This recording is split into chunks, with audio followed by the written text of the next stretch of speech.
फिर राहुल गांधी को न केवल संसद से बाहर निकालने की कोशिश हो रही है, बल्कि आजीवन चुनाव लड़ने से रोकने की कोशिश में बीजेपी लग गई है। दरअसल बीजेपी जानती है कि जब तक राहुल गांधी संसद में हैं और सियासत के मैदान में उनके सामने हैं, यानी बीजेपी के सामने हैं, उसके मंसूबे पूरे नहीं हो पाएंगे। चुनाव जीतकर और सत्ता में आकर भी मोदी राहुल के सामने लाचार दिख रहे हैं, क्योंकि राहुल गांधी बार बार बीजेपी का खेल उजागर कर रहे हैं। आज तो राहुल गांधी ने पत्रकारों को यहां साफ साफ कोड वर्ड का खेल बताकर उनकी क्लास ले ली। जरा इस वीडियो को देखिए। That's the code word for today. Is that the word that you people have been given for today? Let me go. Is that the code word? You should tell me the code word in advance. What was yesterday? What was the code word? Mike. तो राहुल गांधी ने बता दिया कि कल authentication code word था media के लिए और आज प्रिविलेज मोशन है यहां कोड वर्ड। दरअसल कल ही किरेन रिजिजू ने संसद के भीतर और बाहर कहा था कि हम राहुल गांधी के खिलाफ विशेषाधिकार हनन का प्रस्ताव लाएंगे, लेकिन आज उनकी लोकसभा सदस्यता खत्म करने का नोटिस ही दे दिया गया। हालांकि राहुल गांधी को ऐसे नोटिस की परवाह नहीं है। उन्होंने आज मीडिया को भी बता दिया कि उसे पूरी तरह से बीजेपी का पिट्ठू बनाकर रख दिया गया है और पिट्ठू बनकर आप काम कर रहे हैं तो ये सही नहीं है, उचित नहीं है। सुनिए जरा राहुल गांधी को। अपना काम करा करो भाई। मतलब you're not totally employed by the BJP. At least try and do a little bit of objective stuff. You know, it gets really shameful. It's too much. Don't you think? You're responsible people. You're media people. You have a responsibility to be objective. You can't just take a word they give you, right, every day and then run your whole show on that. You're doing a disservice to this country. Are you not able to recognize that? Thank you. Sir, we are not asking their question. We are exactly. Asking question. Thank you. Now you put what I said. Why are you giving blame? तो राहुल गांधी ने जिस तेवर से पत्रकारों से बात की, अब उस पर भी खूब चर्चा हो रही है कि राहुल गांधी ने सही किया या गलत किया। इस ढंग से राहुल गांधी को बात करनी चाहिए पत्रकारों से या नहीं करनी चाहिए। किरेन रिजिजू ने तो मीडिया का साथ देते हुए कहा है कि ये गलत है। अगर वो मीडिया को रोकेंगे और टोकेंगे और डांटेंगे तो सवाल कौन पूछेगा? क्या हमने कभी मीडिया को सवाल पूछने से रोका है? ये किरेन रिजिजू कह रहे हैं। हालांकि ऐसा कहते हुए रिजिजू भूल गए कि राहुल गांधी तो 50 पत्रकारों के सामने अकेले प्रेस कॉन्फ्रेंस करते हैं, लेकिन नरेंद्र मोदी ने कभी ऐसी हिम्मत क्यों नहीं दिखाई और मीडिया को सवाल पूछने से कितनी बार रोका गया है ये भी सब जानते हैं। अमित शाह ने अभी पश्चिम बंगाल में कलकत्ता में एक पत्रकार को सवाल पूछने पर कहा था कि आप अपना काम करो, हमारी पार्टी की चिंता मत करो। खैर, बीजेपी चाहे जो करे, चर्चा का केंद्र बिंदु जो है यानी सेंटर पॉइंट वो राहुल गांधी ही अभी बने हुए हैं और बीजेपी इसी से डर रही है। आपको बता दूं कि विशेषाधिकार हनन का प्रस्ताव रखने की जगह केवल संसद सदस्यता वापस लेने का नोटिस देने के पीछे भी यही डर है। एक तो बीजेपी को अपने सहयोगी दलों से समर्थन की उम्मीद नहीं थी और दूसरा डर ये कि इस पर संसद में बहस के दौरान फिर केंद्र बिंदु में यानी सेंटर पॉइंट में राहुल गांधी ही बनते और मोदी सरकार नहीं चाहती कि राहुल गांधी पर केंद्रित बहस हो। बीजेपी सांसद निशिकांत दुबे ने कहा है कि मैंने एक ठोस प्रस्ताव पेश किया है जिसमें मैंने उल्लेख किया है कि वो कथित तौर पर Soros foundation, Ford foundation, USAID से जुड़े हुए हैं और थाईलैंड, कंबोडिया, वियतनाम और अमेरिका जैसे स्थानों की यात्रा करते हैं और भारत विरोधी ताकतों से जुड़े हुए हैं। मैंने मांग की है कि उनकी सदस्यता रद्द की जाए और उन्हें जीवन भर के लिए चुनाव लड़ने से प्रतिबंधित किया जाए। इस मसले पर कई विशेषज्ञों का दूसरी तरफ कहना है दोस्तों कि अपने डर को छिपाने के लिए नरेंद्र मोदी ने निशिकांत दुबे को आगे कर दिया है। हालांकि इस नोटिस के बाद बीजेपी को यह साबित भी करना होगा कि जिन फाउंडेशंस या देशों का नाम लिया गया है, जिन फाउंडेशंस और देशों के नाम को लिख कर दिया गया है राहुल गांधी की सदस्यता, संसद सदस्यता खत्म करने के लिए, वे किस तरह देश विरोधी हैं ये फाउंडेशन और राहुल गांधी से उनके क्या संबंध हैं।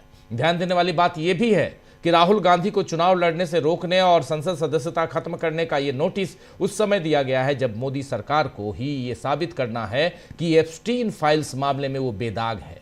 इस मामले में कल जब हरदीप सिंह पुरी से सवाल किए गए प्रेस कॉन्फ्रेंस में, तो उन्होंने जब प्रेस कॉन्फ्रेंस की तब से मोदी सरकार की मुसीबत और ज्यादा बढ़ चुकी है।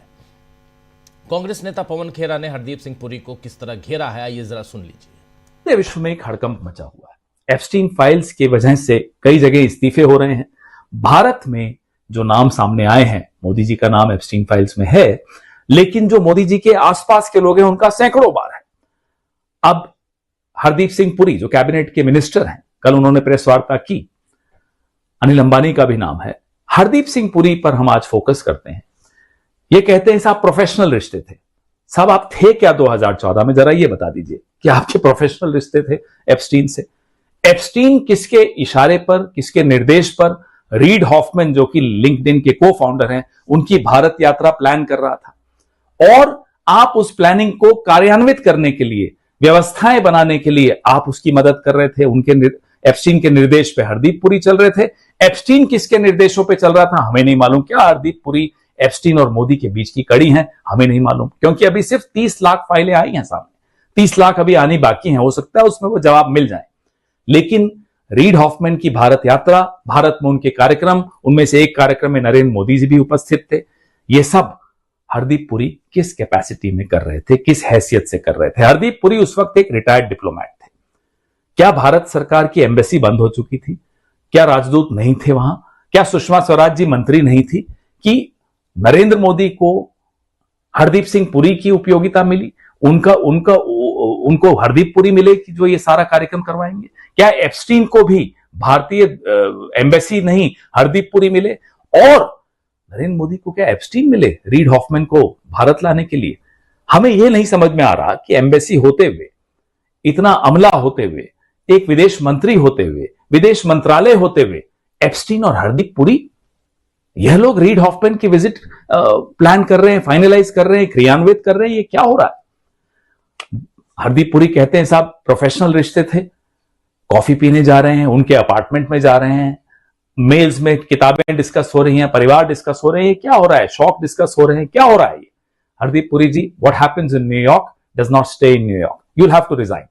आपको इस्तीफा देना पड़ेगा। आपका नाम उजागर हो चुका है। और कल जो प्रेस कॉन्फ्रेंस आपने की, उसमें आप बोलते हैं कि साहब तब तक मुझे नहीं मालूम था कि वो इतना बड़ा यौन अपराधी है। एक उसने अपराध स्वीकार कर लिया था, अंडर एज गर्ल्स को प्रोस्टिट्यूशन में उनका नाम आया और उसने स्वीकार किया। और हरदीप पुरी कहते हैं दैट्स इट, छोटी सी बात है। यह मानसिकता है नरेंद्र मोदी के एक मंत्री की कि अंडर एज गर्ल्स की प्रोस्टिट्यूशन उनको एक छोटी सी बात लगती है। फिर भी उस व्यक्ति से वो दोस्ती रखते हैं, फिर भी उस व्यक्ति से वो प्रोफेशनल रिश्ते भी रखते हैं, पर्सनल रिश्ते भी रखते हैं। और उस व्यक्ति को पूरा हमने एक जिम्मा दे रखा है कि वो तय करेंगे भारत में रीड हॉफमैन के क्या प्रोग्राम्स होंगे। ये रिश्ते तो हरदीप पुरी एप्स्टीन फाइल पर फंसी चुके हैं। इसमें मोदी सरकार बुरी तरह से लपेटे में आ चुकी है, क्योंकि सवाल उठ रहे हैं कि आखिर क्या मजबूरी है कि हरदीप पुरी को अब तक मोदी अपने मंत्रिमंडल में रखे हुए हैं। वो इस मामले से पाक साफ बाहर आ जाएं तो उन्हें वापस लिया जा सकता है, लेकिन अभी रखने का क्या मतलब है? मगर अभी उनसे इस्तीफा लेना चाहिए, ये कई विशेषज्ञ कह रहे हैं। सवाल ये भी है कि आखिर हरदीप पुरी साहब जो हैं, उनमें ऐसा क्या खास है, ऐसी क्या खास बात है जो मोदी ने उन्हें न केवल राज्यसभा का सदस्य बनाया बल्कि मंत्री पद भी दिया हुआ है, जबकि बीजेपी में कई योग्य नेता बिना पद के बैठे हुए हैं। हरदीप पुरी का तो देश में कोई जनाधार भी नहीं है और न ही उनकी एक डिप्लोमेट के अलावा और कोई पहचान थी। आप याद कीजिए डॉक्टर मनमोहन सिंह को, कह देंगे कि डॉक्टर मनमोहन सिंह भी डिप्लोमेट थे। डॉक्टर मनमोहन सिंह को सोनिया गांधी ने प्रधानमंत्री बनाया था, तो प्रधानमंत्री बनाया था तो इसके पहले डॉक्टर मनमोहन सिंह वित्त मंत्री रह चुके थे और रिजर्व बैंक के गवर्नर भी रह चुके थे। देश के आर्थिक बदलाव, देश में जो आर्थिक बदलाव हुए थे ये उनकी वजह से हुए थे। लेकिन हरदीप पुरी के कौन से गुणों से मोदी इतने प्रभावित हैं, यह भी बताना चाहिए नरेंद्र मोदी को, इस देश को। मोदी सरकार एप्स्टीन फाइल्स के साथ साथ ट्रंप के साथ ट्रेड डील पर भी फंसी हुई है और आज देश भर में किसानों और मजदूरों की जो हड़ताल हुई है उसमें विपक्ष का साथ रहा और इस मुद्दे को संसद में भी उठाया गया। आज संसद परिसर में इस पर विरोध प्रदर्शन किया गया, जिस पर कांग्रेस ने राहुल गांधी और तमाम दूसरे नेताओं ने जो कुछ लिखा है, लेकिन कांग्रेस ने जो कुछ लिखा है पहले उसको देख लेते हैं। देखिए ये तस्वीर, लेकिन उससे पहले देखिए यहाँ लिख रही है कांग्रेस कि नरेंद्र मोदी ने अमेरिका के साथ ट्रेड डील में जनता के हितों का समझौता कर दिया है। इतना ही नहीं, उन्होंने किसानों के साथ भी धोखा किया है, जिसके चलते किसानों ने आज भारत बंद का आह्वान किया है। आज विपक्ष के सांसदों ने संसद भवन के मकर द्वार पर जनहित की आवाज बुलंद करते हुए विरोध प्रदर्शन किया। नरेंद्र मोदी ने ट्रंप के आगे सरेंडर होकर देश के सम्मान से खिलवाड़ किया है, देश उन्हें माफ नहीं करेगा। और इसके साथ ये वीडियो लेके आइए। वीडियो में आप देखिए 83 साल के हैं मल्लिकार्जुन खड़गे, लेकिन वो पूरे जोश के साथ, जरा फुल स्क्रीन लाइए, साउंड के साथ देखते हैं।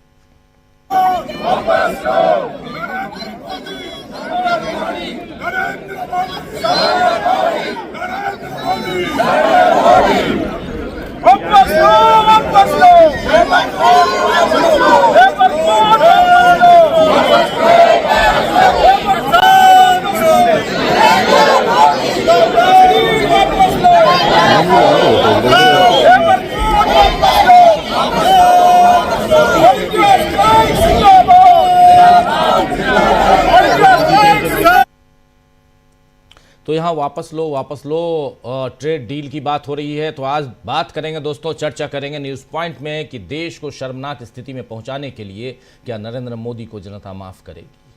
मोदी का डर कैसे सामने आ गया है और इन सब के बीच आखिर राहुल गांधी को ही संसद से निकालने की प्लानिंग क्यों चल रही है, पीछे कारण क्या है। क्या राहुल गांधी नरेंद्र मोदी की सरकार के लिए आज की तारीख में सबसे बड़ा हर्डल बन गए हैं।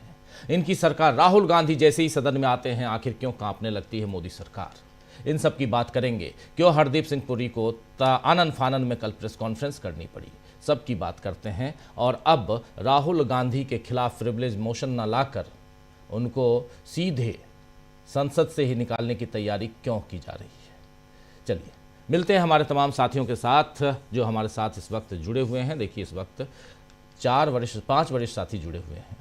प्रशांत जी हमारे साथ जुड़ गए हैं, हमारे साथ शकील जी जुड़े हुए हैं, हमारे साथ प्रफुल्ल जी जुड़े हुए हैं, हमारे साथ प्रेम कुमार जी जुड़े हुए हैं, हमारे साथ अमलेंदु उपाध्याय जी जुड़े हुए हैं। आप सबका स्वागत इस्तकबाल है। स्वागत अब तमाम दोस्त साथी शुभचिंतक आप सबका जो अब तक जुड़ चुके हैं उनका भी, जो जुड़ने वाले हैं उनका भी। लेकिन शकील जी सबसे पहले आपके पास।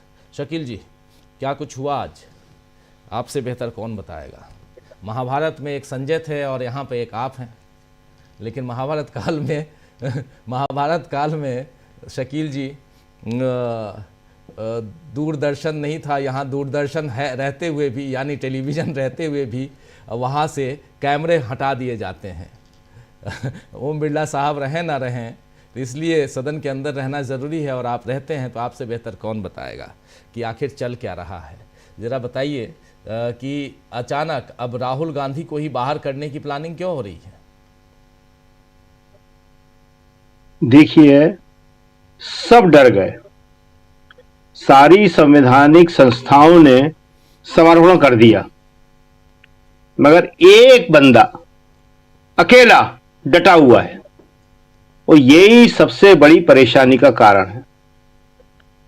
राहुल जो है वो न तो थक रहे हैं न हट रहे हैं और रोज नई ऊर्जा के साथ, नई हिम्मत के साथ वो जो है मोदी सरकार को, प्रधानमंत्री मोदी को चैलेंज कर रहे हैं। अब जो एप्स्टीन फाइल का मुद्दा राहुल गांधी लाए हैं, उन्होंने एप्स्टीन फाइल का जिक्र किया है कल, तो अब उन्होंने दुबे जी को सामने किया है कि राहुल गांधी फलाने से जुड़े हुए हैं। एप्स्टीन फाइल से जुड़े होने को काउंटर करने के लिए राहुल को उन्होंने 10 फाउंडेशन से जोड़ दिया। वो आपने ठीक कहा कि क्या ये फाउंडेशन करती हैं, इनके खिलाफ कोई मामले हैं और क्या वास्तव में जुड़े हैं राहुल। आज जिस तरह से निशिकांत दुबे ने जिस भाषा में बड़ा हंगामा हुआ इसके ऊपर लोकसभा में कहा कि अर्बन नक्सल की तरह बिहेव करता है, ये शब्द थे। राहुल अर्बन नक्सल की तरह बिहेव करता है, तो अब वो उनका एक ही लक्ष्य है, अब एक ही पॉइंट पे वो सारा काम कर रहे हैं कि राहुल को राजनीति से ही खत्म कर दें। वो शब्द बोल रहे हैं कि राहुल को हम राजनीति से ही विदा करना चाहते हैं, राहुल को राजनीति में ही नहीं रहना चाहिए, राजनीति में रहने के योग्य नहीं है वो। राजीव जी, 1948 के बाद सरदार पटेल ने गुरु गोलवलकर के पत्रों के जवाब में यही बात लिखी थी कि आपके द्वारा देश में फैलाई गई नफरत के माहौल ने महात्मा गांधी की जान ले ली। राहुल गांधी के खिलाफ इस वक्त इतनी नफरत फैलाई जा रही है देश भर में, जिस भाषा का इस्तेमाल किया जा रहा है, जिस तरह उन पे आरोप लगाए जा रहे हैं कि राहुल एकमात्र टारगेट बन जाएं। आज राहुल ने मीडिया को बहुत अच्छी तरह डांटा। रोज का यह काम है कि वो राहुल से सारे वो सवाल पूछते हैं जो उनके बाद स्टूडियो से आए हुए होते हैं। इनमें जो ग्राउंड पे रिपोर्टर होते हैं उनकी उतनी गलती नहीं है, वो सब मजबूर हैं। पीछे से स्टूडियो उनको सवाल देता है और उन्हें जोर जोर से पूछना पड़ते हैं ताकि आवाज स्टूडियो तक चली जाए, वहां मालूम पड़ जाए कि हमने अपनी ड्यूटी ठीक तरीके से निभाई है। राहुल ने कहा कि आप देश को डिस्टर्ब कर रहे हैं, आपको मालूम है कि आप क्या कर रहे हैं, आपको शर्म नहीं आती। राहुल ने यह कहा कि आप उनके बीजेपी के एम्प्लॉय नहीं हैं। तो ये जो है, लेकिन मीडिया जो कर रहा है वो पहले भी कह चुके हैं हम कि सबसे बड़ा दोषी मीडिया है। बाकी बीजेपी कर रही है, एक राजनीतिक पार्टी के तौर पे कर रही है, लेकिन मीडिया जो है पूरी तरह जो है सामने आके राहुल का विरोध, कांग्रेस का कम करते हुए राहुल का विरोध, बेसिकली राहुल का विरोध जी। और इसके लिए दोषी बीजेपी तो करवाती है उनसे, उनका मैनेजमेंट तो करवाता ही है उनसे, लेकिन कांग्रेस के नेता भी कम दोषी नहीं है। वो भी इस मीडिया को पूरा बढ़ावा देते हैं, फुल। इससे अपने पर्सनल संबंध रखते हैं, राहुल के खिलाफ इनसे बैठ के सुनते हैं, खुद भी बोलते हैं राहुल के खिलाफ। हालांकि राहुल ने आज वो स्थिति पैदा कर ली है कि कांग्रेस के अंदर थोड़ा उनकी धमक हो गई है पार्टी के अंदर। देखिए, दो अलग अलग पहलू है बड़े मजेदार। एक, राहुल की धमक बीजेपी के ऊपर है कि बीजेपी में डर है, देश में उनका सम्मान है, लेकिन कांग्रेस के अंदर वो धमक राहुल को पैदा करना पड़ती है। कांग्रेस का भी एक बड़ा हिस्सा है जो नहीं चाहता, वो बड़ी समस्या है। यूपीए की हार का एक बड़ा कारण कांग्रेस के नेता ही रहे हैं, जो इस मीडिया को अपनी आज गोदी मीडिया हम कहने लगे, ये कांग्रेसी भी खिलाते थे गोद में बिठा के, और बीजेपी वाले तो इनसे डरा के काम करते हैं, कांग्रेस वाले तो इनको सुविधाएं भी देते थे। तो राहुल ने आज बड़ा अच्छी तरह इनको सुनाया, बड़ा जरूरी था। हालांकि इसका कोई असर पड़ने वाला नहीं है। राहुल के खिलाफ ही एक मोर्चा शुरू कर दिया है, बीजेपी ने भी कर दिया है कि राहुल ने ऐसे बोला वैसे बोला। अरे मोदी जी क्या क्या बोलते हैं मीडिया से, इंटरव्यू में बोलते हैं वो तो, ये तो सवाल थे, बाइट में सवाल हैं ये तो। अभी लोकसभा चुनाव में उन्होंने बोला, जो 5 एडिटर बैठे हुए थे एक मीडिया संगठन के, उसमें 5 एडिटरों से बात करते हुए कि क्या बात करते हो, किसकी बात करते हो। और अमित शाह तो शकील जी, एक ट्वीट अभी राहुल गांधी ने एक वीडियो के साथ एक ट्वीट जारी किया। ये ट्वीट है, और ज़रा इसको फुल स्क्रीन ले आइए और फिर वीडियो भी देखते हैं। यहाँ राहुल गांधी कह रहे हैं कि एफआईआर हो, मुकदमा दर्ज हो या प्रिविलेज प्रस्ताव लाएं, यानी यहाँ विशेषाधिकार हनन प्रस्ताव जो है वो लेकर आएँ, मैं किसानों के लिए लड़ूंगा। जो भी ट्रेड डील किसानों को की रोजी रोटी छीने या देश की खाद्य सुरक्षा को कमज़ोर करे, वो किसान विरोधी है। अन्नदाताओं के हितों से किसान विरोधी मोदी सरकार को समझौता नहीं करने देंगे, यहाँ पर राहुल गांधी कह रहे हैं। इसके साथ साथ राहुल गांधी ने एक वीडियो जारी किया, उस वीडियो को भी देख लेते हैं, फिर शकील जी अपनी बात आप पूरी कीजिए। जरा सुनते हैं क्या कह रहे हैं राहुल गांधी यहाँ पे, सुनिए। नमस्कार। कल मैंने कहा कि जो किसान है वो हिंदुस्तान की नींव है, फाउंडेशन है, और फूड सिक्योरिटी के लिए कांग्रेस पार्टी और हिंदुस्तान लड़ी थी। नरेंद्र मोदी जी ने हमारी फूड सिक्योरिटी, हमारे किसानों को धोखा दिया है। यूएस के साथ डील करके उन्होंने कपास के किसानों को, सोया के किसानों को, सेब के किसानों को, फल के किसानों को बेच दिया है। हिंदुस्तान की कृषि मार्केट पर सालों से विदेश के लोग कब्जा मारने की कोशिश कर रहे हैं। नरेंद्र मोदी जी ने उनके लिए दरवाजा खोला है, ये सच्चाई है, वो भी जानते हैं, मैं भी जानता हूं। क्यों खोला है? क्योंकि उन पे गले पर चोट लगा रखा है। डोनाल्ड ट्रंप ने नरेंद्र मोदी की लगाम पकड़ी हुई है। मक्का, कपास, सोयाबीन और फल, ये शुरुआत है। नरेंद्र मोदी पूरी कृषि मार्केट के दरवाजे खोलेंगे अपने मित्रों के लिए, अदानी अंबानी जैसे लोगों के लिए, विदेशी ताकतों के लिए।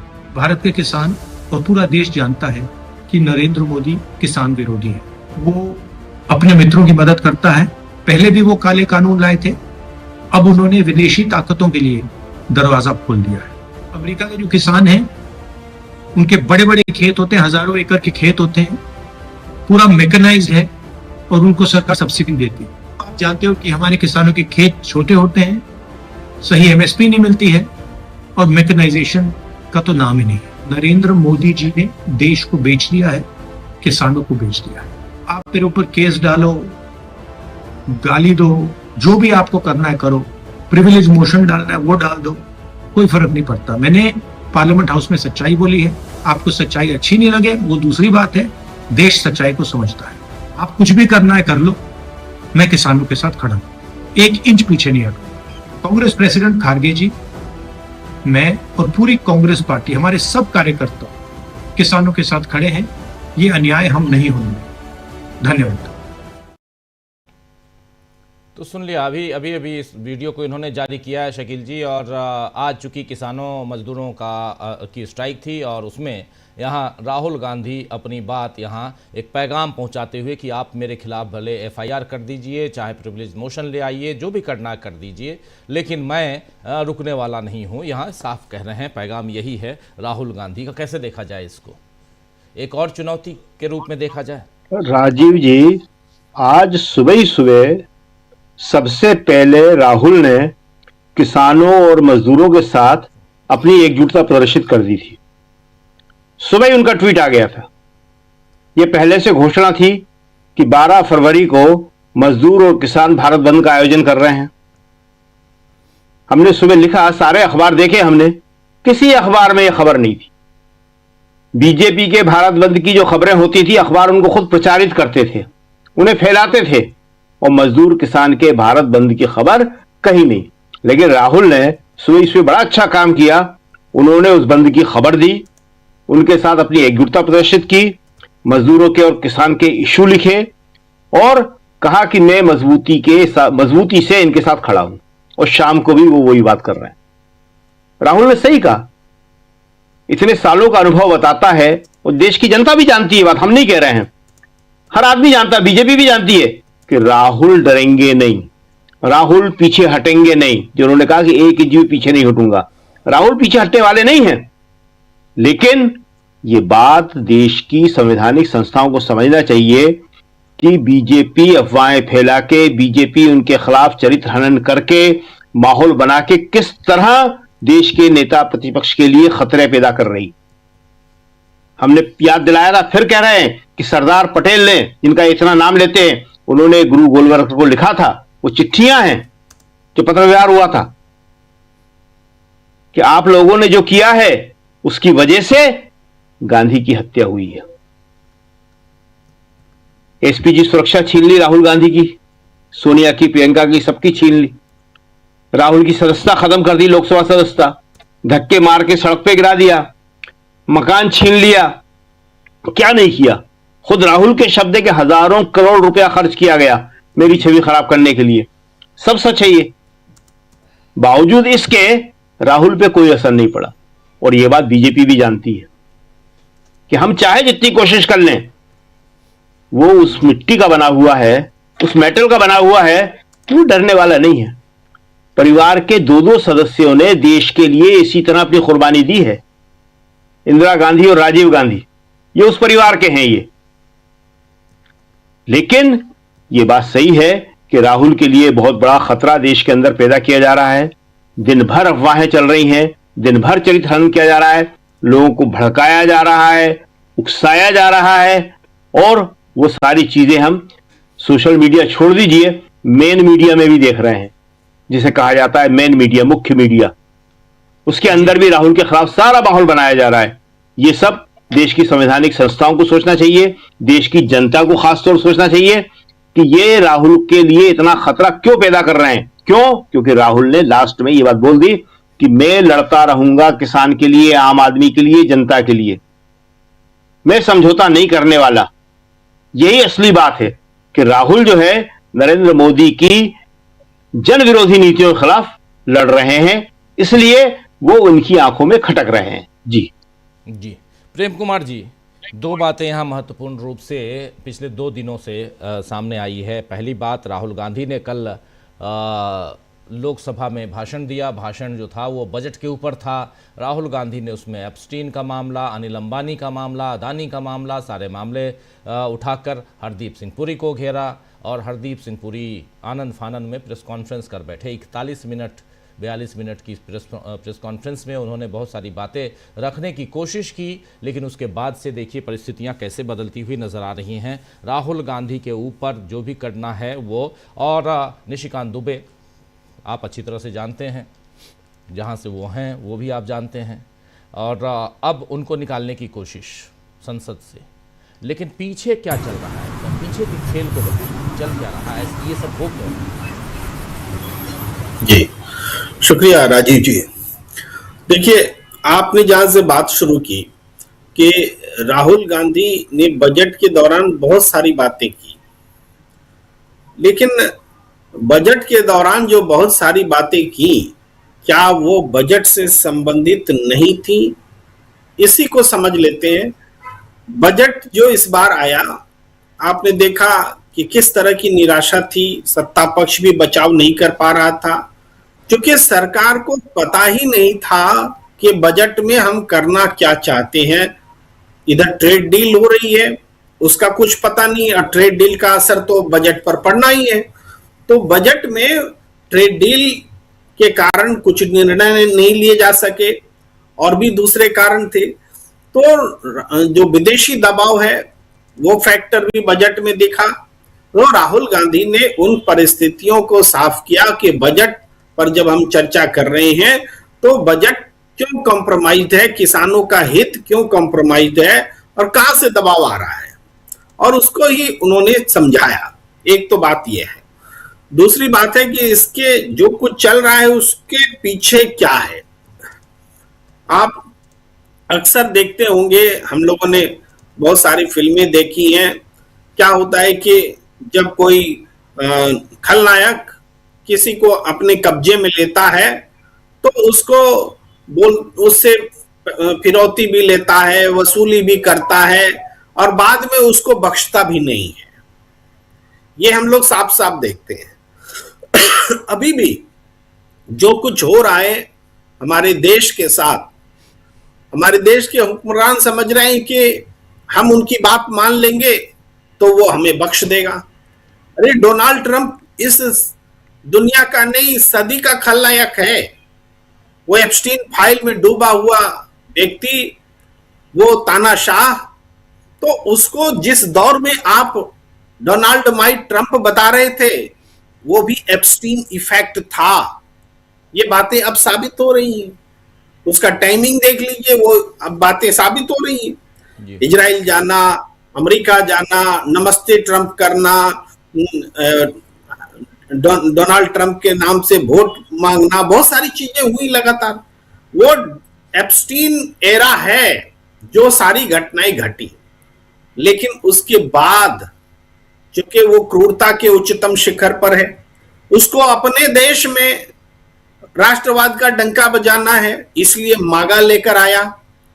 तो मेक अमेरिका ग्रेट अगेन उसको अपनी पॉलिटिक्स में स्थापित करेगा डोनाल्ड ट्रंप को। तो इसके लिए भारत पर कोई मुरब्बत कर दे ऐसा नहीं है।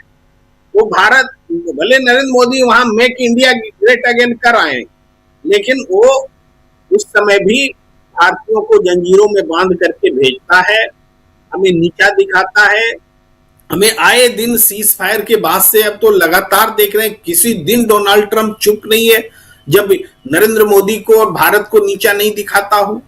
तो ये जो चल रहा है ये यूं ही नहीं चल रहा है कि डोनाल्ड, बहुत लोग बोलते हैं अरे डोनाल्ड ट्रंप तो रोज कुछ ना कुछ बोलता रहता है, वो अविश्वसनीय है।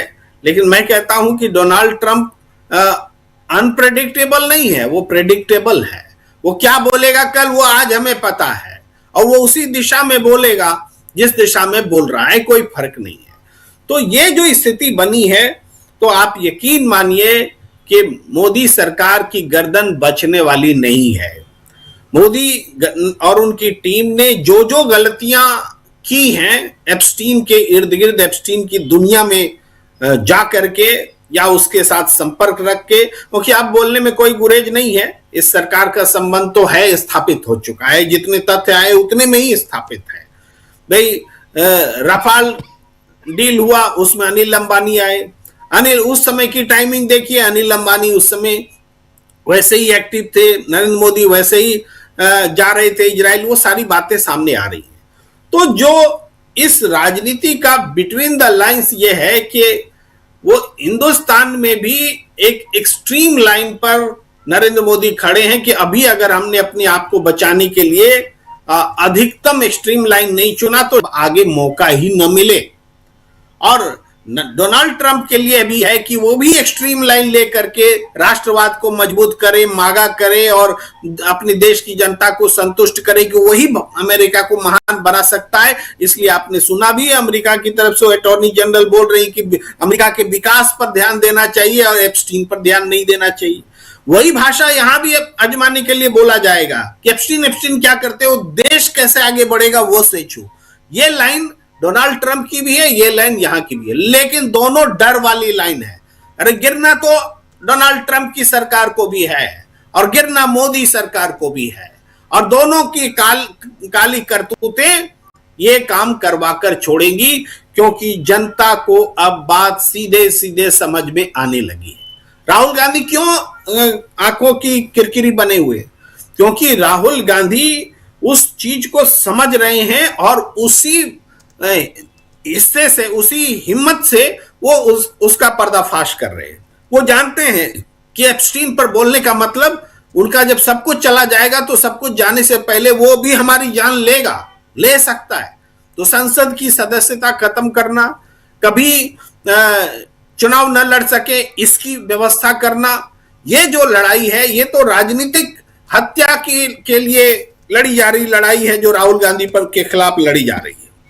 सत्ता लड़ रहा है, लेकिन वो अपने आप को बचाने के लिए लड़ रहा है, ये सबसे बड़ी बात। और जनता को जिस दिन ये बात समझ में आ जाएगी कि ये एप्स्टीन से जुड़े हुए लोग, डोनाल्ड ट्रंप मोदी का गला दबा रहा है और मोदी राहुल गांधी का गला दबा रहा है, इसलिए कि एप्स्टीन फाइल में दोनों लोग जो डूबे हुए हैं, और राहुल गांधी डोनाल्ड ट्रंप की भी पोल खोल रहा है और राहुल गांधी नरेंद्र मोदी की भी पोल खोल रहा है। जब ये बात जनता को समझ में आ जाएगी तब फिर समझाने की जरूरत नहीं रहेगी कि गलत कौन है और सही कौन है, और वो सब कुछ ठीक हो जाएगा। बस यहीं पर लड़ाई है, राजनीति भी यहीं से बदलेगी, सत्ता परिवर्तन भी यहीं से होगा, चाहे अमेरिका में चाहे इंडिया में। जी जी जी, चाहे अमेरिका हो या इंडिया हो, बिल्कुल आप सही कह रहे हैं। जल्दी से आना चाहता हूं प्रशांत जी आपके पास। प्रशांत जी, बहुत कुछ यहाँ बदलते हुए हम देख रहे हैं, लेकिन एक चीज़ जो नहीं बदलते हुए हम देख रहे हैं वो है राहुल गांधी। एक इंसान बदल ही नहीं रहा, सब बदल गए। और कह रहे थे अभी शकील जी, संवैधानिक संस्थाएं सब बदल गईं, सब बदल रहे हैं, कोई अपने उसूलों पर टिका हुआ नज़र नहीं आता है आज के दौर में, लेकिन राहुल गांधी वहीं टिके हुए हैं। और अब तो कह रहे हैं वीडियो जारी करके कि दर्ज कर लीजिए हमारे ऊपर FIR, जो करना कर लीजिए।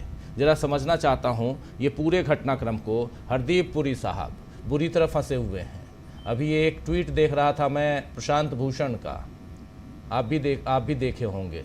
और प्रशांत भूषण ने हरदीप पुरी के लिए जिन शब्दों का इस्तेमाल किया है, मैं यहाँ इस्तेमाल नहीं करना चाहता हूँ, लेकिन इतना ज़रूर है कि हरदीप पुरी ऊपर से लेकर नीचे तक बुरी तरह फंसे हुए हैं और इंतज़ार है कि इस्तीफ़ा कब होगा। सवाल पूछे जा रहे हैं।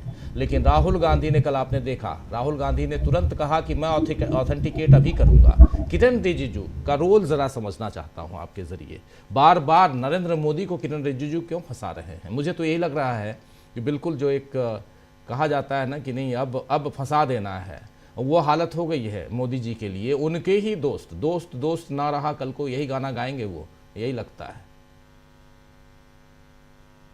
देखिए राजीव जी, जो हमको राजनीति सामने दिख रही है, उसके पीछे की जरा हम लोग मंतव्य समझते हैं कि क्या है, चल क्या रहा है।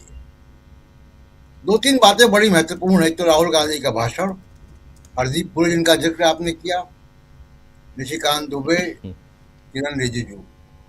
लेकिन उसके पहले जरा एक बात मैं कह दूं कि 54 सीटें थी कांग्रेस पार्टी की जब राहुल गांधी की सदस्यता खत्म की थी।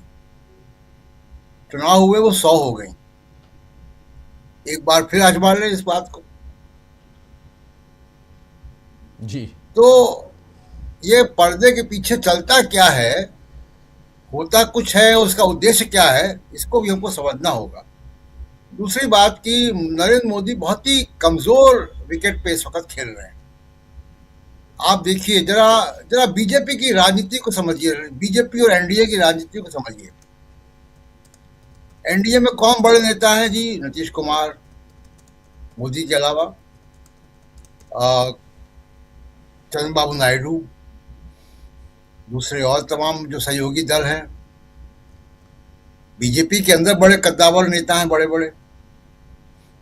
लेकिन सामने कौन आ रहा है? हरदीप पुरी, जो लोकसभा का चुनाव हार चुके हैं, बहुत ही कमजोर विकेट पे हैं। कभी भी आपने कहा कि कुर्सी जा सकती है, और अभी तो मामले चल रहे हैं, अभी और कागज आएंगे सामने। निशिकांत दुबे और किरण रिजिजू, ये तीनों मास लीडर नहीं है। राहुल गांधी मास लीडर हैं। आप देखिए ना कि नरेंद्र मोदी के किनको लगाया है राहुल गांधी के लिए, या कौन लोग आ पा रहे हैं सामने। बड़े नेता क्यों नहीं सामने आ रहे हैं? और अब जरा बात करते हैं कि हरदीप पुरी साहब ने तो खुद ही एडमिट कर दिया। उनकी जो प्रेस कॉन्फ्रेंस थी, उसने तो मोदी जी के ऊपर और सवाल खड़े कर दिए, अपने ऊपर भी किए और साथ में मोदी को भी उन्होंने लपेट दिया, जिनके बारे में अभी बहुत ही लिमिटेड जानकारी एप्स्टीन फाइल के माध्यम से आई है। लेकिन उन्होंने बड़े ऑन रिकॉर्ड तमाम बातें बोल दी, प्रोफेशनल संबंध बोल दिए कि प्रोफेशनल कारणों से मिल रहे थे। कौन से प्रोफेशनल कारण से भाई? 2008 में वो खुद बता रहे हैं कि 2008 में वो कन्विक्ट हो गया था, फिर आप उससे क्यों मिल रहे हैं? ऐसे कौन से प्रोफेशनल कारण थे जिससे आप मिल रहे हैं उससे? तो हरदीप पुरी ने अपनी स्थिति बहुत ही खराब कर ली है, और अब वो सरकार की लायबिलिटी है। कोई और सरकार होती तब तक उनकी कुर्सी जा चुकी होती। अब देखना यह है कि कब जाती है, और नहीं जाती है तो सवाल लगातार, मोदी के लिए सवाल लगातार बड़े होते जाएंगे जब तक हरदीप पुरी यहां इस मंत्रालय में रहेंगे। अब देखिए, जो बात समझने वाली है वो ये कि देखिए, बीजेपी एनडीए की, मोदी जी की सरकार सिर्फ 22 एमपी की मेजॉरिटी पे है। एप्स्टीन फाइल, अमेरिका के साथ डील और चाइना को लेकर जो उचित समझो वो करो, ये तीन ऐसे मामले हैं जो इस देश की राजनीति को में भूचाल लाया हुआ जिन्होंने। और ये इंडिया गठबंधन में जरूर ये विचार हो रहा होगा, खासकर कांग्रेस पार्टी में, इंडिया गठबंधन में, कि 2029 तक का इंतजार क्यों करें? क्या चंद्रबाबू नायडू को चुनाव नहीं लड़ना आगे? क्या वो बीजेपी के साथ वो खुद भी डूबना पसंद करेंगे? क्या नीतीश कुमार को चुनाव नहीं लड़ना है आगे? क्या तमाम और पार्टियों को चुनाव नहीं लड़ना है आगे? तो ये तमाम सवाल हैं जो कि कहीं ना कहीं राजनीतिक गलियारों में चल रही होगी चर्चा कि केवल 22 एमपी पर सरकार टिकी हुई है और इतने बड़े सवाल जिस पे साफ साफ दिखाई दे रहा है कि नेशनल इंटरेस्ट के साथ, राष्ट्रीय हितों के साथ समझौते हुए हैं, सीमा पर हुए हैं, आर्थिक फ्रंट पे हुए हैं और बड़ा कॉम्प्रोमाइज हुआ है एप्स्टीन फाइल के जरिए। जो बातें सामने आ रही, जो खुद हरदीप पुरी बता रहे हैं, तो ये तमाम बातें जो है उसने एक पर्दे की पीछे की नई राजनीति को जन्म दे दिया है और अब देखना है कि ये आगे कैसे चलती है। आपने दो बातें केयर की प्रशांत जी, दो बातें केयर की। हरदीप पुरी ने अपनी प्रेस कॉन्फ्रेंस में दो महिलाओं का जिक्र किया, दो अलग अलग पार्टियों की महिला, एक कांग्रेस पार्टी से सुप्रिया श्रीनेत के बारे में उनका नाम नहीं आता और जिस ढंग से उन्होंने उनको डिस्क्राइब किया, और दूसरा महुआ मोइत्रा। इन दोनों को इससे साफ जाहिर होता है एक तो आप ऐसे मामले में फंसे हुए हैं, एप्स्टीन का नाम आते ही बच्चियां, महिलाएं सब सामने आ जाती हैं और उनके साथ जो घोर अन्याय एप्स्टीन ने किया और उनका साथ देने वाले तमाम ये। उसके बाद जब आप उस पर प्रेस कॉन्फ्रेंस कर रहे हैं और वो एरोगेंस जो था हरदीप पुरी का, उसको अगर आप देखेंगे तो साफ समझ में आएगा कि कैसे महुआ मोइत्रा पे टिप्पणी कर रहे हैं, कैसे सुप्रिया श्रीनेत पे टिप्पणी कर रहे हैं। जस्ट सिर्फ रख रहा हूं मैं, सिर्फ रख रहा हूं। देखिए, महुआ मोइत्रा को इन्होंने फोन किया। महुआ मोइत्रा ने अपने ट्विटर हैंडल से लिख दिया कि फोन किया, उन्होंने धमकाया मुझको जी, और उसको डिनाई नहीं किया उन्होंने कि मैंने फोन नहीं किया था। नहीं, और महुआ मोइत्रा रोज उन एप्स्टीन फाइल को निकाल के दुनिया के सामने रखती हैं। रोज वो नए खुलासे कर रही हैं इनके बारे में। तो इनका जो पैर बहुत बुरी तरह दलदल में खुद फंस चुका है।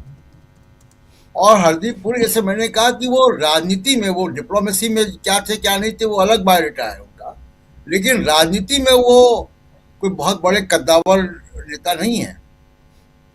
क्या वो एप्स्टीन की वजह से कद्दावर नेता थे, ये भी सवाल विपक्ष पूछ रहा है। लेकिन वो चुनाव हार चुके हैं, वो राजस्थान से राज्यसभा के एमपी हैं और मिनिस्टर हैं। अमृतसर से चुनाव वो हार चुके हैं, कांग्रेस पार्टी से हार चुके हैं। तो ये लोगों का कोई राजनीतिक कहें कि राहुल गांधी को नुकसान कर पाएंगे, ये तो बात समझ में नहीं आती। दूसरी बात कि जरा राहुल गांधी के भाषण को हम देखें, बहुत ही मैच्योर भाषण था और राहुल गांधी के सामने एक विकल्प बिल्कुल खुला हुआ था कि अगर डोनाल्ड ट्रंप उनके सबसे बड़े राजनीतिक प्रतिद्वंदी नरेंद्र मोदी के खिलाफ रोज बयानबाजी करता है, डोनाल्ड ट्रंप अगर नरेंद्र मोदी की रोज बेइज्जती करता है, तमाम बातें कहता है, यहां तक कहता है कि उनका राजनीतिक करियर के बारे में बातें करता है, मोदी के सीज फायर के बारे में बातें करता है, रशा तेल नहीं खरीदेंगे ये बातें करता है। तो राहुल गांधी के सामने विकल्प था कि वो ट्रंप के साथ खड़े हो जाते, लेकिन राहुल गांधी ने वो नहीं किया। राहुल गांधी ने नेशनल इंटरेस्ट की बातें रखी पार्लियामेंट में। उन्होंने अमेरिका के खिलाफ बातें की हैं, डॉलर की मोनोपोली के खिलाफ बातें की हैं। उन्होंने रशिया, चाइना और यूरोप के साथ का एक कड़ी जोड़ी है उस पूरे भाषण में। तो राहुल गांधी का जो भाषण था वो बड़ा मैच्योर और पॉलिटिकली वाइज भाषण था, समझदारी वाला भाषण था। अगर राहुल गांधी की जगह नरेंद्र मोदी होते और नरेंद्र मोदी की जगह राहुल गांधी होते, नरेंद्र मोदी खुले तौर पर खड़े हो गए होते ट्रंप के साथ। कोई भी, अभी भी मैं कह रहा हूं, दुनिया का कोई भी मेंबर ऑफ पार्लियामेंट, कोई पॉलिटिशियन, कनाडा का, फिनलैंड का, ऑस्ट्रिया का, कहीं का, अगर कोई एक राहुल गांधी के बारे में कुछ कह दे तो पूरा ये जो बीजेपी का कुनबा इंक्लूडिंग नरेंद्र मोदी राहुल गांधी के खिलाफ खड़े हो जाएंगे, उस व्यक्ति का साथ देंगे। लेकिन राहुल गांधी ने उस विकल्प को नहीं चुना और इसका बहुत स्पष्ट संदेश पूरी दुनिया में गया है कि वो किस तरीके की डिप्लोमेसी करना चाहते हैं, किस तरीके की राजनीति करना चाहते हैं। तो फिलहाल बहुत ही कमजोर विकेट पे खड़े हुए और मुझे लगता है कि इंडिया गठबंधन जरूर ये बातें कर रहा होगा अंदर खाने कि 2029 तक का इंतजार क्यों करना, जब इतना बड़ा नेशनल इंटरेस्ट के साथ समझौते हो रहे हैं। जी राजीव जी बिल्कुल बिल्कुल, आप सही कह रहे हैं। महुआ मोइत्रा का आप जिक्र कर रहे थे। महुआ मोइत्रा का एक ट्वीट देख रहा था मैं अभी, और उस ट्वीट में महुआ मोइत्रा लिख रही हैं इन्हीं साहब हरदीप पुरी साहब की तस्वीर के साथ, वीडियो के साथ, कल की प्रेस कॉन्फ्रेंस के साथ लिख रही हैं कि dear Narendra Modi ji, minister Hardeep Puri is a liar. He not met Epstein as part of any delegation. He met him one-on-one at his residence on 71st Street each time, ये देखिए, and we have the emails to prove it। उसके बाद few threads below इन्होंने अपने tweet में threads में वो emails जितने हैं उसको सामने रख दिए हैं। वो ईमेल्स भी हम लोग बीच में दिखा सकते हैं बाद में, लेकिन वो सारे ईमेल्स रख दिए हैं सामने महुआ मोइत्रा ने कि यहाँ पर 24 दिसंबर 2014 को ये यहाँ आए। उसके बाद 15 मई 2017, 19 मई 2017, ये सब 2017 की बात प्रशांत जी, 2017 मतलब इसको सज़ा याफ्ता और उससे मिल रहे हैं। ये सारे ट्वीट्स जो हैं ये सब ऑलरेडी है यहाँ थ्रेड में, महुआ मोइत्रा के थ्रेड में। तो महुआ मोइत्रा बिना घबराए हुए यहाँ अपनी बात रख रही हैं और प्रूफ पे प्रूफ आ रहे हैं। इसके बाद भी अगर हरदीप पुरी को बचाया जा रहा है तो ये आश्चर्यजनक है कि क्यों बचाया जा रहा है। देखिए, मीटू का केस हुआ था, मीटू याद कीजिए आप लोग। उस केस में कई लोग नप गए थे और हटा दिए गए थे। एक थे पत्रकार से एमजे अकबर, पत्रकार से मंत्री तक का पद उनको मिला और एमजे अकबर को वहाँ अपना इस्तीफ़ा सौंपना पड़ा था। लेकिन हरदीप पुरी साहब के साथ क्या है, आखिर उनको क्यों नहीं हटाया जा रहा है, एक बड़ा सवाल है। चलिए खैर, ये सरकार जाने, लेकिन सवाल तो है, बड़ा सवाल है और पत्रकारों को पूछना चाहिए। जैसे राहुल गांधी कह रहे थे कि कोड वर्ड दे दिया गया आपको, कल कुछ और था, आज कल ऑथेंटिकेशन था और आज प्रिविलेज मोशन है। हालांकि वो सुबह का है, उसके बाद फिर मामला प्रिविलेज मोशन से बाहर निकल के सीधे सीधे राहुल गांधी को ही बाहर करो होने लगा था। लेकिन आना चाहता हूँ प्रफुल्ल जी आपके पास, कैसे देखते हैं राहुल गांधी के स्टैंड को, जहाँ सब कुछ ध्वस्त है, सारी संस्थाएं ध्वस्त हैं, राहुल गांधी और उनका साथ देते हुए। अभी मैं डिम्पल यादव के बयान को देख रहा था, किसी चैनल ने उनसे पूछा तो उन्होंने साफ साफ बोला राहुल गांधी क्या गलत कह रहे हैं, डिम्पल यादव कह रही हैं।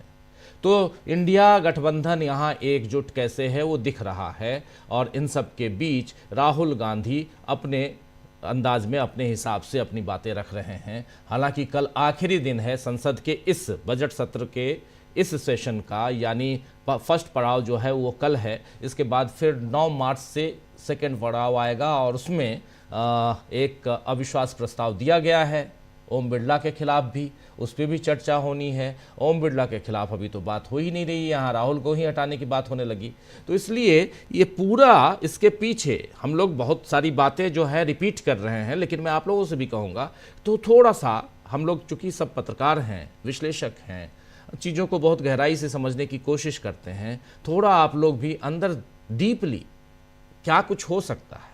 जैसे प्रशांत जी कह रहे हैं कि ये जो 22 हैं, 22 नहीं प्रशांत जी, 240 इनके पास है, 32 और एक्स्ट्रा सांसद, जिनके दम पे ये लोग अभी नरेंद्र मोदी सत्ता पर काबिज है। 240 + 32 यानी 272।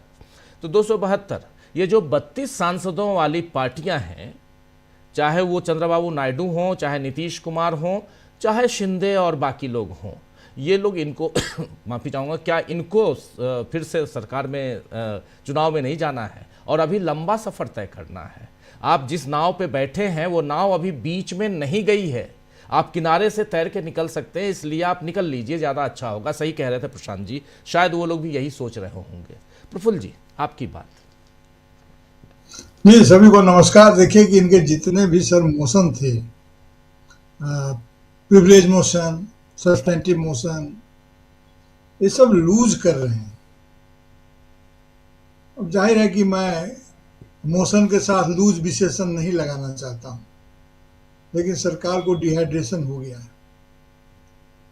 सरकार के भीतर पानी की कमी हो गई है, और रहीम कबीर ने कहा था कि पानी रखिए, बिन पानी सब सून। तब बिना पानी की सरकार चल रही है। और जाहिर है कि मैं आईसीयू जैसे टर्म का इस्तेमाल तो नहीं करूंगा। ये क्यों इस्तीफा नहीं दे रहे हैं? क्योंकि सब एक दूसरे का मुंह देख रहे हैं। सामूहिक इस्तीफा देंगे और खोजे नहीं मिलेगा। देखिए भीतर में चल क्या रहा है। कुछ किए कुछ नहीं बनता है। ये चाहते तो हैं कि राहुल गांधी को न्यूट्रलाइज कर दें, लेकिन इनकी हवा में इनके हाथ लहराते तो हैं मगर आगे बढ़ते नहीं हैं।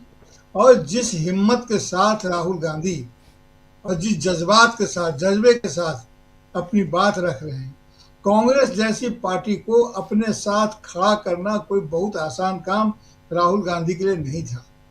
अब पूरी कांग्रेस पार्टी उनके साथ धीरे धीरे लाइन अप हो रही है, और बल्कि अधिकतर तरीके से लाइन अप हो चुकी है। विपक्ष भी इस बात को समझ रहा है कि अगर भारतीय जनता पार्टी से, उसके आतंकी रवैये से अगर बचना है तो कांग्रेस के इसका साथ देना है और राहुल गांधी के नेतृत्व को स्वीकार करना है। इसीलिए देखिए कि थोड़ी बहुत सुगबुगाहट हुई थी अविश्वास प्रस्ताव के मामले में। आपने ध्यान दिया होगा कि तृणमूल कांग्रेस ने अपनी कुछ बातें कही थी। स्वाभाविक उनको राजनीति को करते हैं तो उनको हक है। अखिलेश जी ने वहाँ पे, अभिषेक बनर्जी ने वहाँ पर कहा था, प्रेस को बाइट दिया था, लेकिन वे ये नहीं कह पाए कि इस मोशन के खिलाफ जाएंगे। यानी कि जो प्रिविलेज ने इनको जो हटाने का मौसम, ये रिमूवल नोटिस जो है हमारे लोकसभा अध्यक्ष को, तो रिमूवल नोटिस के खिलाफ नहीं जाएंगे। इनका तो उस ढंग से शायद अविश्वास प्रस्ताव होता नहीं है, क्योंकि विश्वास मत वगैरह इनके साथ इनका या तो होता समर्थन होता है, सपोर्ट, या रिमूवल होता है। तो रिमूव किए जाएंगे तो उस पर साथ हैं। अब सवाल यह है कि क्या ये ट्रेड डील जो अमेरिका कर रहा है ये संभव होगा? अगर थोड़ा सा डीप जाए, राहुल गांधी कर क्या रहे हैं? राहुल गांधी को जब ये लोग बोलते हैं कि भारत विरोधी शक्तियों के साथ हाथ मिला रहे हैं, तो इसका रहस्य क्या है? इसको कैसे डिकोड करें? मैं ये समझता हूं कि पूरी दुनिया दो भागों में बटी हुई है। एक अमेरिका, अभी बोर्ड ऑफ पीस को भी देख लीजिए, सारे महत्वपूर्ण देश उसमें शामिल नहीं हुए हैं। एक और तो अमेरिका की दादागिरी, दूसरी तरफ जो विश्व अभी तक दुनिया के लोग चल रहे थे उसमें, अगर साफ साफ कहूं तो अति दक्षिणपंथी रुझान जिनमें था। LWE एक बहुत पॉपुलर टर्म है, आप छत्तीसगढ़ से जानते हैं। LWE डिस्ट्रिक्ट होते हैं, मतलब लेफ्ट विंग एक्सट्रीमिस्ट। और RWE का नया कंसेप्ट आ गया है, राइट विंग एक्सट्रीमिस्ट जोन है, इलाके हैं, राइट विंग एक्सट्रीमिस्ट।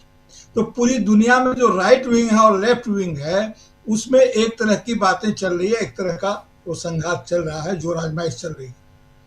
अभी इस जोर आजमाइश में अभी ठीक है कि राइट विंग आगे हैं, लेकिन पूरी दुनिया को और उसके कॉरपोरेट्स भी समझ रहे हैं कि अगर हमें जिंदा रहना है तो वो बड़े बड़े ग्रंथ, उनको एडम स्मिथ से लेकर के तमाम लोगों को नाम क्या लिया जाए, इन लोग जॉन लॉक और तमाम जो लोग इस पर दार्शनिक उनके रहे विचार करते रहे, वो सभी का यही संदेश है कि या तो कोई एग्जिस्ट या नो एग्जिस्ट। आपको या तो साथ रहना है या नहीं रहना है। और ये सभी देश एक दूसरे के अधीनस्थ होकर के रहना चाहते हैं, कोई एग्जिस्ट नहीं चाहते हैं। आज फिर राहुल गांधी जिस चीज को जिलाने की कोशिश कर रहे हैं, वो डॉक्टर मनमोहन सिंह का जो लुक ईस्ट पॉलिसी जो उनका था, वो ईस्ट लुक पॉलिसी वो, और जो डॉक्टर इनका इंद्र कुमार गुजराल का जो डॉक्ट्रिन था, इंद्र कुमार गुजराल का जो विदेशी डॉक्ट्रिन था, जिससे बहुत सारे सिद्धांत निकले, नेवर फर्स्ट और जो है सो अपने बड़े भाई की भूमिका, इसको कहीं ना कहीं भारतीय जनता पार्टी ने खो दिया। और रीजनल, कल राहुल गांधी ने कहा था, रीजनल स्टेबिलिटी की बात उन्होंने कही थी, राजनीतिक अस्थिरता की बात भी संसद में कही थी, और साथ ही साथ एनर्जी के वेपनाइजेशन की बात भी कही थी, फाइनेंस के भी वेपनाइजेशन की बात कही थी। तो राहुल गांधी पूरी दुनिया में भारत के घरेलू हितों और जो वैदेशिक जो नीतियां, जो वैदेशिक परिस्थिति है, विदेश की परिस्थितियां, वैश्विक राजनीति के कि जो साझा जमीन है, जो एक दूसरे की अनुकूलता में, उस साझा जमीन को राहुल गांधी एक्सप्लोर कर रहे हैं और उस पर बयान दे रहे हैं।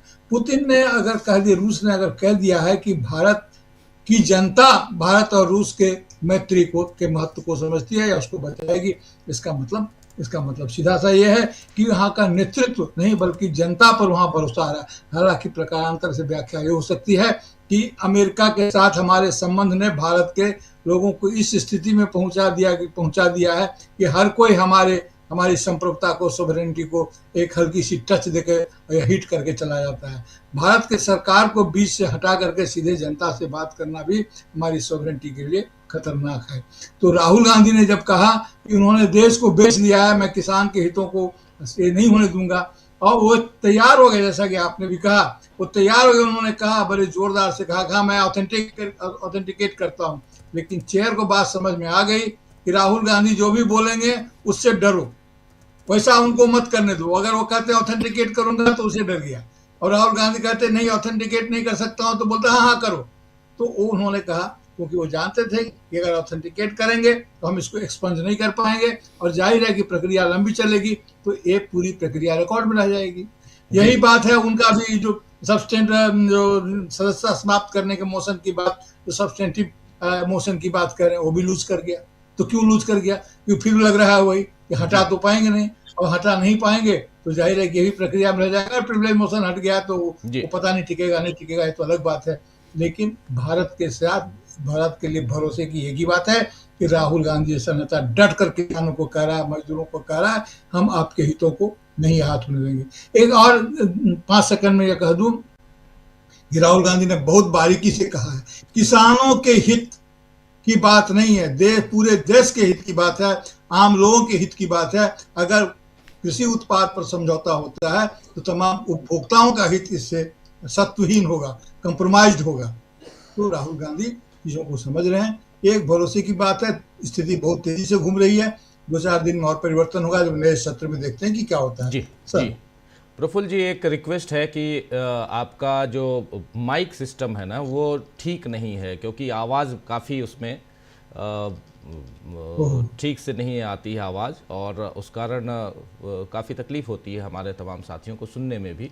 मुझे भी बहुत ध्यान से सुनना पड़ता है, और मैं पिछले दिनों लगातार देख रहा हूँ। अपनी टीम से भी बोलूँगा कि आपको आगे ध्यान दिला दें, लेकिन आप सबसे रिक्वेस्ट यही है कि कई कोशिश ये करें कि माइक वाला सिस्टम जो है वो ठीक रहे, ताकि आवाज़ क्लियर हो। बहुत इंपॉर्टेंट बातें आप लोग बोलते हैं और वो सही ढंग से ना पहुँचे तो फिर वो ठीक नहीं है। लेकिन अमलेंदु जी, आपके पास ज़रा, और बहुत कुछ हम लोग बात कर रहे हैं, और उसमें सबसे बड़ी बात राहुल गांधी पे घूम फिर के बात आ जाती है, और बात यही कि एक आदमी अदानी का नाम लेता है तो संसद से बाहर करवा दिया जाता है, वो आदमी फिर आता है, वो कुछ नरवणे की किताब की बात कर रहा है तो उस पर भी बोलने उनको नहीं दिया जाता। अब उसके बाद जब वो ट्रेड डील की बात करते हैं, एप्स्टीन की बात करते हैं, उसके खुलासे करते हैं, तब बोलने नहीं दिया जाता है, या उन पे विशेषाधिकार हनन, बहुत कुछ, जैसे शकील जी भी बता रहे थे कि, और राहुल गांधी ने खुद भी कहा है कि हज़ारों करोड़ रुपए लगा दिए गए उनकी छवि को ख़राब करने के लिए। लेकिन तब और अब में क्या फ़र्क है अमलेंदु जी? फ़र्क वही है जो तब था, यानी राहुल गांधी को उस समय क्या क्या साबित करने और किस ढंग से। आज भी कहते हैं कि रूल रेगुलेशन राहुल गांधी को आता नहीं है, संसद से बाहर कर दो। आज भी जिस ढंग से अर्बन नक्सल और तमाम बातें कही गई हैं इनकी निशिकांत दुबे की तरफ से, जो लगातार हमलावर हैं, आपने देख लिया, निशिकांत दुबे को भी सुन लिया आपने, और आपने गिरिराज सिंह को भी देखा जो पूर्व प्रधानमंत्री की तस्वीरें, AI तस्वीरें लेके चले आए। तो ये सब कुछ हो रहा है, लेकिन तब और अब, क्या आज की तारीख में वही सब कुछ है जो पहले था, या अब बहुत कुछ बदल चुका है? अगर प्रशांत जी की बातें अगर उधार ली जाएं तो जो कह रहे थे अभी कि तब 52-55 सांसद थे और आज 100 सांसद हैं, फ़र्क कितना है? अलग है कि सांसद कितने थे। मोदी जी के पास तो सांसद पहले 325 थे, अब जो है 293 हैं। तो मोदी जी, मुझे लगता है कि 300 325 वाले से ज़्यादा खतरनाक जो है वो 293 वाले हैं। चूंकि कुचले हुए हैं तो वो कुचला हुआ दर्द जो है बार बार निकल कर मोदी जी का सामने आ जाता है। नहीं, वो अपने बहरहाल, नहीं है उनके 293 अपने नहीं हाँ है, अपने नहीं, 240 बोले। मैं हाँ 240 240 कह हाँ वो 300 उनके पहले वो अपने तो थे। जब गाड़ी खुल जाती है ना, तो इधर उधर जो लोग घूमते रहते हैं वो फाइनली लटक जाते हैं। तो उसमें कुछ लोग लटके हुए हाँ। हैं और 32 लोग ऐसे हैं जो उस गाड़ी को धक्का मार रहे हैं, बाकी लोग लटके हुए हैं। आप और हम सब बहुत बचपन से देखे हैं, कई गाड़ियों में से इधर उधर घूम रहे हैं, लेकिन चलो अब खुल गई, निकल रही है गाड़ी, जो बिहार में खुलना बोलते हैं, इसलिए मैं यहाँ खुलना बोल रहा हूँ, खुल गई ना गाड़ी। और लेकिन राजीव जी सबसे पहले कूद कर भी भागते वही हैं जो चलती गाड़ी पे चढ़ जाते हैं। जी, ये भी आपने देखा होगा कि गाड़ी पे जहां संकट दिखाई दिया है कि अरे गाड़ी तो डोल रही है, तो जो लपक के चढ़ते हैं वही सबसे पहले कूद के भागते भी हैं। तो अब ये देखना होगा, आज तो हालांकि जो बिहार विधानसभा है वहाँ भाई वीरेंद्र ने कह भी दिया कि भाई आपको कुछ ध्यान नहीं रहता, दवा समय पर लिया कीजिए, तो ये भी है। लेकिन राजीव जी जो अंतर है तब में और अब में, वो अंतर ये है कि बीजेपी अभी भी कहती है कि राहुल गांधी सीरियस नहीं है, राहुल गांधी को हम सीरियसली नहीं लेते हैं। लेकिन राजीव जी ये बीजेपी जो है रोज हम लोगों के लिए भी मुसीबत कर देती है कि हमको भी बात राहुल गांधी पे ही करनी पड़ती है। मतलब हमको जो है कोई नया टॉपिक हम लेकर आना भी चाहें तो लेकर नहीं आ सकते, क्योंकि बीजेपी लेके आ जाती है राहुल गांधी को, तो हमको भी राहुल गांधी पर ही बात करनी पड़ती है। तो ये मजबूरी राजीव जी बीजेपी की भी आप समझिए कि उसका भी काम बिना राहुल गांधी के नहीं चल रहा है। तो राहुल गांधी इस समय जो है वो सेंटर पॉइंट में हैं। अब सेंटर पॉइंट में मोदी जी नहीं है और ये बीजेपी की मजबूरी है कि राहुल गांधी अब जो सेंटर पॉइंट में है। तो अंतर राजीव जी अब ये आया है। दूसरा अंतर ये आया है राजीव जी कि राहुल गांधी को जो 50 और 100 वाली बात है, 50 के सांसदों को आप दबा सकते थे, अब 100 के सांसदों को आप दबा नहीं सकते हैं। और 100 के साथ साथ ये भी राजीव जी 239 या 241 हो गए हैं, तो ये भी कम नहीं है। मतलब इंडिया गठबंधन जो है वो भी कम नहीं है, तो बराबर की टक्कर है इस समय।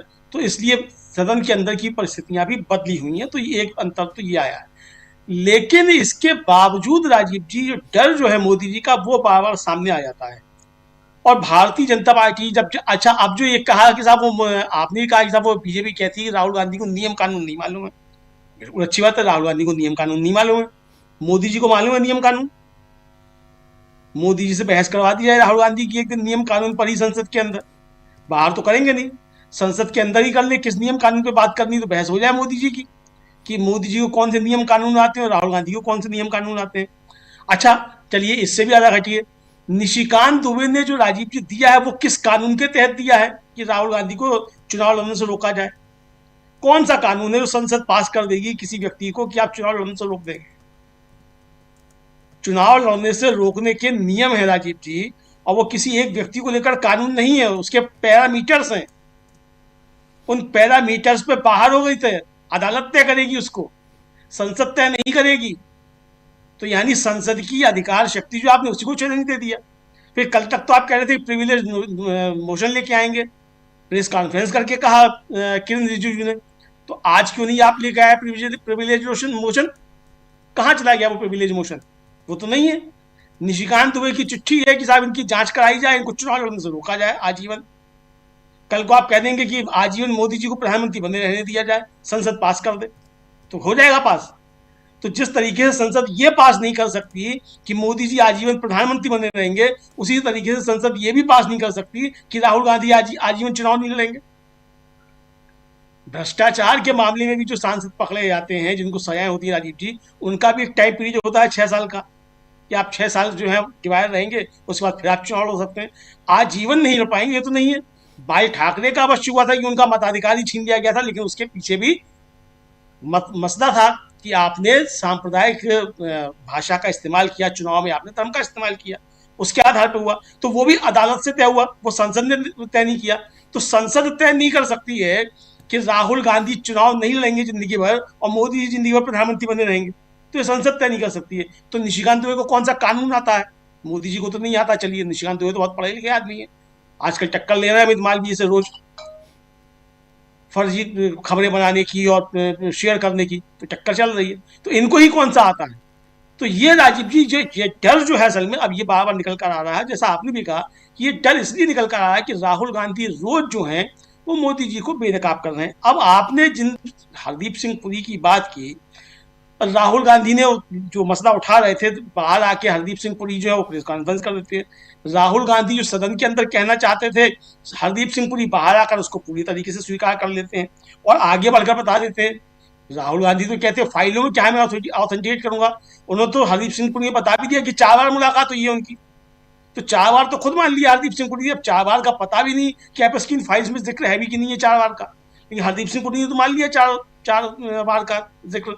महुआ मोइत्रा अब तो राजीव जी- 434 बार बोल रही हैं। महुआ महुआ मोइत्रा मोइत्रा पूरी फाइल 434 बार लेके बोल रही आके हैं। बोल रही हैं 434 बार, 434 बार मुलाकात है, 4 नहीं। हाँ, 434 बार महुआ मोइत्रा बोल रही होंगी, लेकिन हरदीप पुरी साहब तो 4 बार स्वीकार कर रहे हैं ना कि 4 बार की उनकी मुलाकात है। तो 4 बार की मुलाकात आपकी क्यों है, और बता रहे हैं कि 2017 में हुई है, 2019 में तो वो मर गया है जेल के अंदर एप्स्टीन, यानी तब तक उसका कारनामे सब सामने आ चुके थे। तो आप भाई इतने गंदे आदमी से क्यों मिल रहे थे? अब राजीव जी जाकर समझ में आता है कि जो लगातार चर्चाएं होती थी कि भारतीय जनता पार्टी यौन अपराधियों के साथ खड़ी रहती है और बीजेपी के तमाम सांसदों, मंत्रियों और कार्यकर्ताओं, नेताओं के ऊपर जो आरोप लगते रहते हैं, बीजेपी उनके साथ मजबूती से खड़ी रहती है। चिन्मयानंद से लेकर कुलदीप सिंह सेंगर तक और ब्रजभूषण शरण सिंह तक सबके साथ बीजेपी मजबूती के साथ खड़ी रही। तो अब समझ में आया राजीव जी कि इनके साथ मजबूती से खड़ी क्यों रहती है।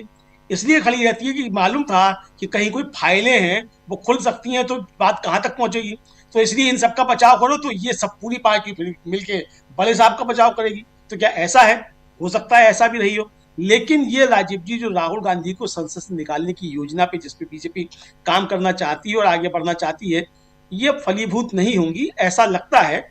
और ये बीजेपी का डर जो है वो सामने आ रहा है। जितना आप इस पे आगे बढ़ेंगे उतना ही मोदी जी के लिए मुसीबतें बढ़ती चली जाएंगी। और राजीव जी, राहुल गांधी पे तो रोक लगे ना लगे, लेकिन मोदी जी का इस्तीफा जरूर हो सकता है। ये बातें चल रही हैं, चर्चाएं तो ये भी चल रही हैं जो कॉन्स्पिरेसी थ्योरीज होती हैं कि ओम बिरला जो है वो इस्तीफा देने वाले हैं, लेकिन उनको रोका गया है कि अगर आपने इस्तीफा दे दिया तो फिर बात आगे बढ़ जाएगी।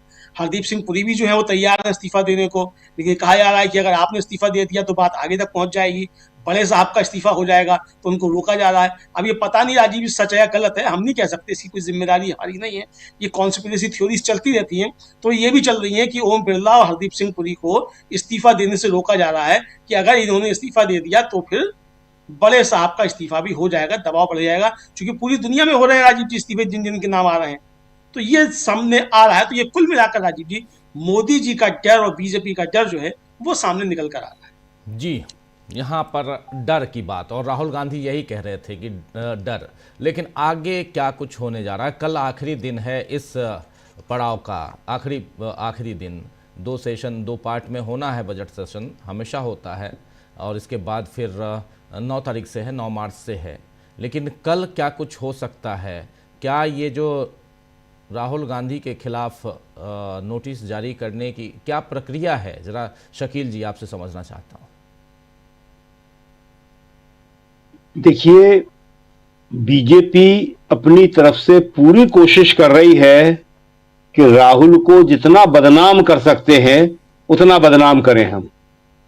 आज निशिकांत दुबे ने कहा क्या है, कितना बड़ा आरोप लगाया है। उन्होंने कहा कि ये भारत को तोड़ रहे हैं। ये एफआईआर करो ना, राहुल गांधी भारत को तोड़ रहे हैं, टुकड़े टुकड़े करना चाहते हैं, ये शब्द है निशिकांत दुबे के। तो भारत को तोड़ना, टुकड़े टुकड़े करना, अगर देश का नेता प्रतिपक्ष ऐसा कर रहा है तो अभी तक तो आपको एफआईआर कर देना चाहिए थी उनके खिलाफ। तो ये जो है कोई भी कोशिश उठा के नहीं रखेंगे। ये कल भी करेंगे, कल दोनों सदनों में करेंगे ये, और इसके जरिए इनका उद्देश्य जो है वो यही है कि अपने भक्तों को, गोदी मीडिया को, आम लोगों को भड़काना, उन्हें ज्यादा से ज्यादा उकसाना। देखिए, ये जो कहा जा रहा है कि राहुल गांधी को कुछ आता नहीं है, राहुल गांधी ऐसे हैं, राहुल गांधी वैसे हैं, ये तो इन्होंने इंदिरा गांधी के लिए भी कहा था। इंदिरा गांधी के लिए कौन से शब्दों का इस्तेमाल नहीं किया था इन्होंने जब इंदिरा गांधी प्रधानमंत्री बनी थी? गूंगी गुड़िया कहा था विपक्ष ने। उसी इंदिरा गांधी ने पाकिस्तान के 2 टुकड़े कर दिए थे। नेहरू के लिए तो ये आज तक कह रहे हैं, 60 साल से ज्यादा हो गए नेहरू को गुजरे हुए। 1964 में नेहरू नहीं रहे थे, आज 2026 चल रहा है, 61 साल। लेकिन अभी तक वो नेहरू के खिलाफ यही बातें कर रहे हैं कि नेहरू ने ऐसा किया, नेहरू ने वैसा किया, नेहरू ये करते थे। तो राहुल गांधी को ये हर तरह से बदनाम करेंगे, लेकिन हम जो कह रहे हैं कि ये देश की जनता को समझना पड़ेगा कि राहुल ही हैं जो उनकी आवाज उठा रहे हैं। आज देश में कहीं कोई भी संवैधानिक संस्था जो है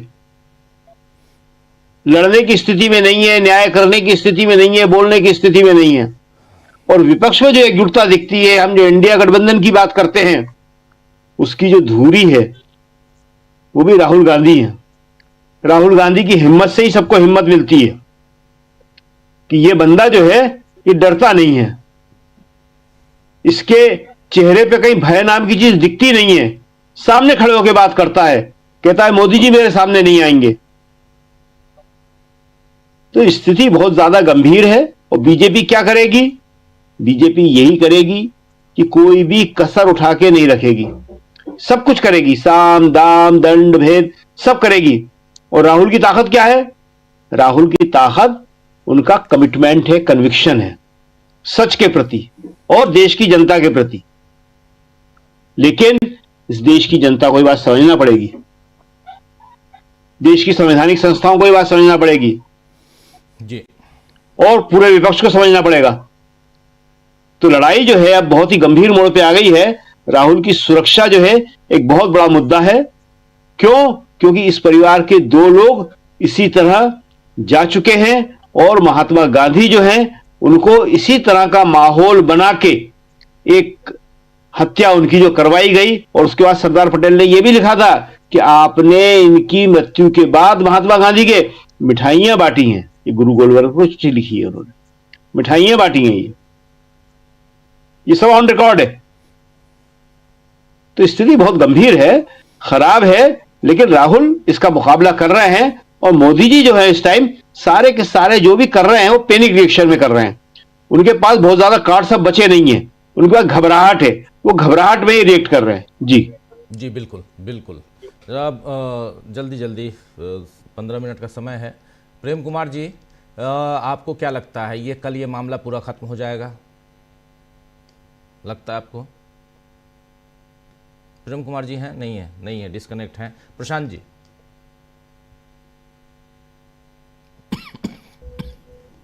देखिए, जो 3-4 मामले अभी राहुल गांधी ने और पब्लिक डोमेन में जो आ गए हैं, चाहे वो एप्स्टीन फाइल का हो, चाहे वो जो उचित समझो वो करो हो, चाहे वो मनरेगा को जो है वो खत्म करने का मामला हो और उसके खिलाफ आंदोलन चल गए, यूजीसी वाला जो मामला है उसके खिलाफ आंदोलन चल रहे हैं।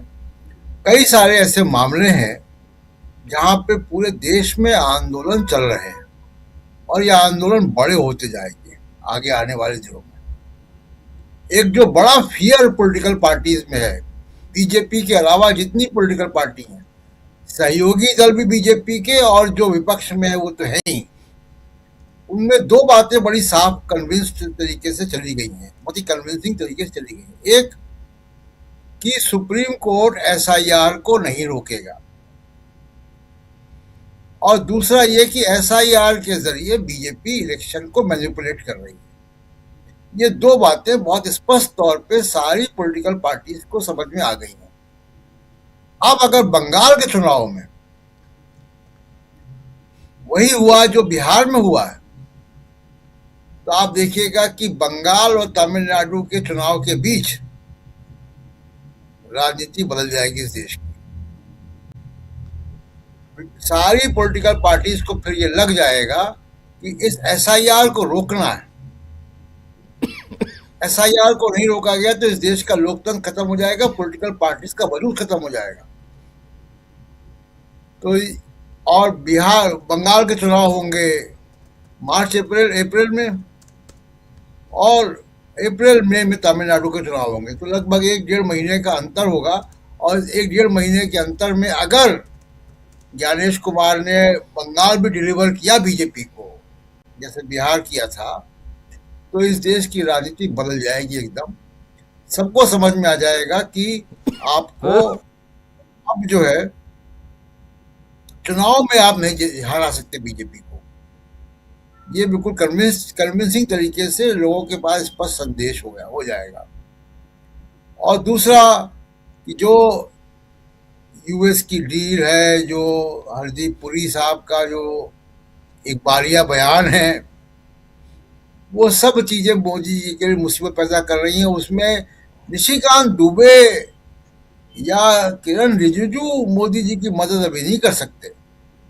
इनका पब्लिक इमेज नहीं, ऑफिस और वो भाई आपके सामने टीवी कैमरे आ जाते तो आप बात कर लो, लेकिन निशिकांत दुबे अगर इतने ही बड़े कद्दावर नेता होते